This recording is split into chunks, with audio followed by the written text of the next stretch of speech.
बिस्मिल्लाहिर्रहमानिर्रहीम जी। मैं मोहम्मद अमीन। जिस तरह के ਤੁਹਾਨੂੰ सब भैन भरावां ਨੂੰ पता कि हॉस्पिटल लंगर जाता है हफ्ता इतवार पीर 3 दिन 2-250-300 ਬੰਦੇ ਦਾ ਲੰਗਰ ਪੱਕਦਾ, ਜਿਹਦੇ 'ਚ ਤੁਹਾਡੇ ਭੈਣ ਭਰਾ ਮੇਰੇ ਨਾਲ ਨੇ ਤੇ ਅੱਲਾਹ ਤਾਲਾ ਜ਼ਾਤ ਉਹਨਾਂ ਨੂੰ ਬਹੁਤ ਦੇ ਜੀ, ਬਹੁਤ ਦੇ। ਕੋਈ 10 ਤੋਂ 15 ਜੀ ਮੇਰੇ ਨਾਲ ਸਨ, ਜਿਨ੍ਹਾਂ 'ਚ ਕੋਈ 1-2 ਪਿੱਛੇ ਹਟੇ ਨੇ। ਕੋਈ ਗੱਲ ਨਹੀਂ, ਦੁਆ ਕਰ ਸਕਣਾ ਉਹਨਾਂ ਵਾਸਤੇ ਕਿ ਅੱਲਾਹ ਤਾਲਾ ਉਹਨਾਂ ਦੀਆਂ ਮੁਸ਼ਕਲਾਂ ਪਰੇਸ਼ਾਨੀਆਂ ਦੂਰ ਕਰੇ, ਦੁਬਾਰਾ ਅਟੈਚ ਹੋ ਜਾਣ। ਤੇ ਕੁਝ ਦੋਸਤਾਂ ਦੇ ਕਹਿਣ ਤੇ ਮੈਂ ਆਪਣਾ ਇੱਕ YouTube ਤੇ ਚੈਨਲ ਬਣਾਇਆ ਦੇਸੀ ਕਿਚਨ ਵਿਦ ਅਮੀਨ।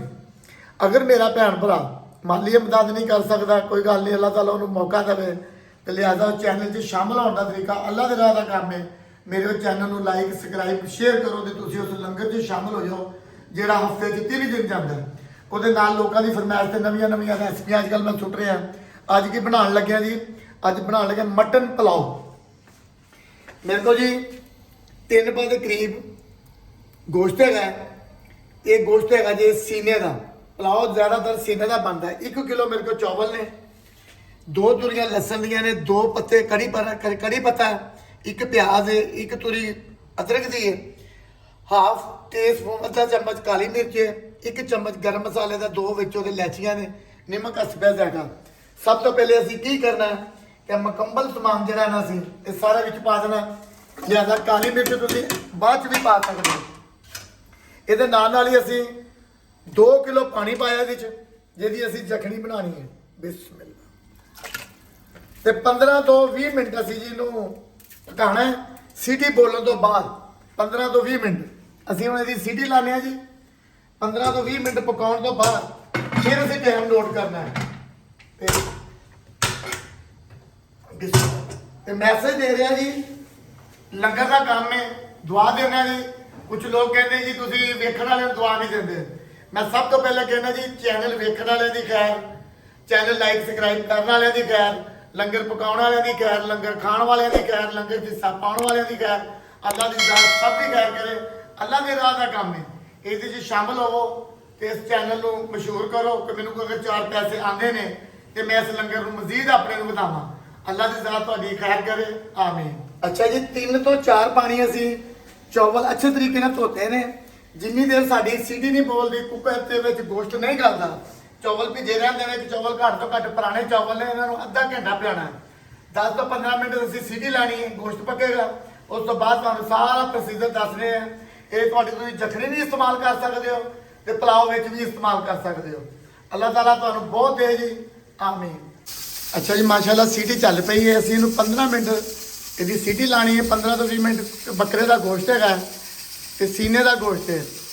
तो सीने के गोश्त की बनते आ जी पुलाव। जो सीने के गोश्त से बनता जी वो जगह, मगर अल्लाह ताला सब की खैर करे। खाण वालियां की खैर है, वंडन वालियां की खैर है, देण वालियां की खैर है।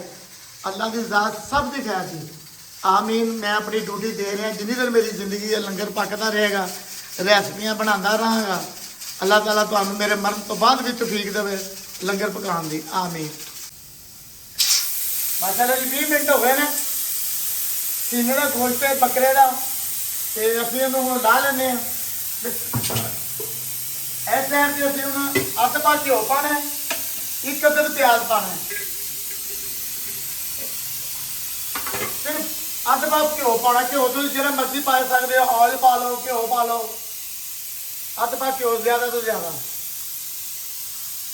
यदि असी हम बनाई करनी है गंढे की, गंढे की अच्छे तरीके से बनाई हो जाएगी। और फिर गैस निकल जाएगी। उस तो बाद हम 10 मिनट चौल भिजे भी आधा घंटा हो गया। अल्लाह ताला खैर करे जी, आमीन। तो हल्का या साबुत मसाला पाना। उस तो बाद गोश्त साडा बिल्कुल गल गया। यदि बनाई करनी है अच्छे तरीके से, यदि 5-7 मिनट की बनाई करनी है। उस तो बाद जखनी पानी है, उन्होंने पकाना, फिर चौल पाने ने। बाकी मसाले वगैरह तुम अपनी जरूरत के मुताबिक भी पा सकते हो।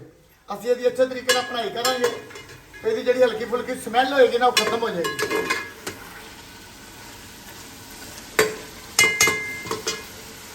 बनाई जो करनी अग तेज कर देनी है।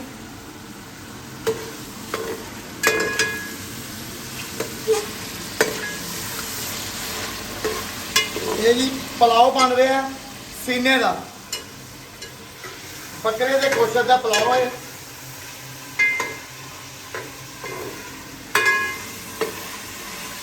देखें अच्छे तरीके ਨਾਲ ਦੀ ਬਣਾਈ ਹੋ ਗਈ ਹੈ ਗੋਸ਼ਤ ਦੀ ਰੰਗਤ ਵੀ ਬਦਲ ਗਈ ਹੈ ਹੁਣ ਅਸੀਂ ਇਹਦੇ ਵਿੱਚ ਚਟਨੀ ਪਾਉਂਦੇ ਹਾਂ ਬਿਸਮਿਲ੍ਲਾ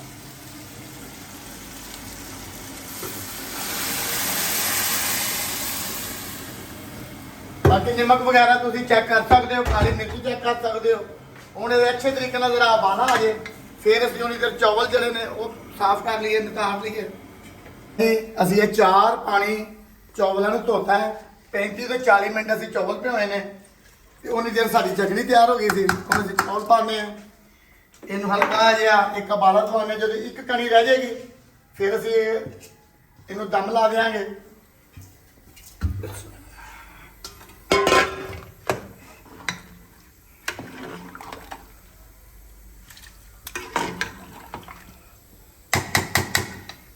ਅੱਗ ਜ਼ਿਆਦਾ ਤੇਜ਼ ਨਹੀਂ ਕਰਨੀ ਪਰ ਨਾਰਮਲ ਅੱਗ ਤੇ ਇਹਨੂੰ ਤੁਸੀਂ ਉੱਪਰ ਦਿਓ ਜਰਾ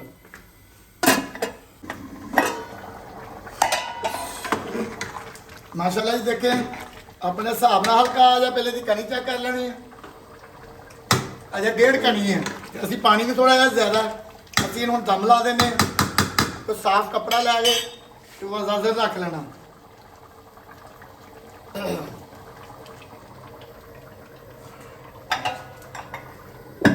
ਅੱਗ ਬਿਲਕੁਲ ਦਾਣੇ ਦੀ ਲਾੜ ਕਰ ਦੇਣੀ ਹੈ 10 ਤੋਂ 15 ਮਿੰਟ ਨੂੰ ਦਮ ਲੱਗੇਗਾ 10 ਤੋਂ 15 ਮਿੰਟ ਘੱਟ ਤੋਂ ਘੱਟ ਹਲਕਾ ਫੁਲਕਾ ਇਹਦੇ ਤੇ ਵਜ਼ਨ ਰੱਖ ਦਿਓ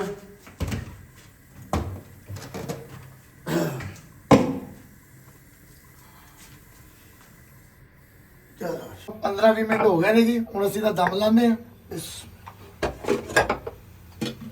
ਚੈੱਕ ਕਰ ਲੈਨੇ ਮਾਸ਼ਾਅੱਲਾ माशाल्लाह तैयार हो गए ने जी दुआ दे सकना जी अल्लाह ताला सब दी खैर करे चैनल ਨੂੰ ਲਾਈਕ ਕਰੋ ਸਬਸਕ੍ਰਾਈਬ ਕਰੋ ਚਾਵਲ ਮੁਕੰਮਲ ਤਿਆਰ ਹੋ ਗਏ ਨੇ ਆਪ ਖਾਓ ਬੱਚਿਆਂ ਨੂੰ ਖਵਾਓ ਜੀ ਅੱਲਾਹ ਤਾਲਾ ਬਹੁਤ ਦੇ ਜੀ ਤੁਹਾਨੂੰ ਆਮੀਨ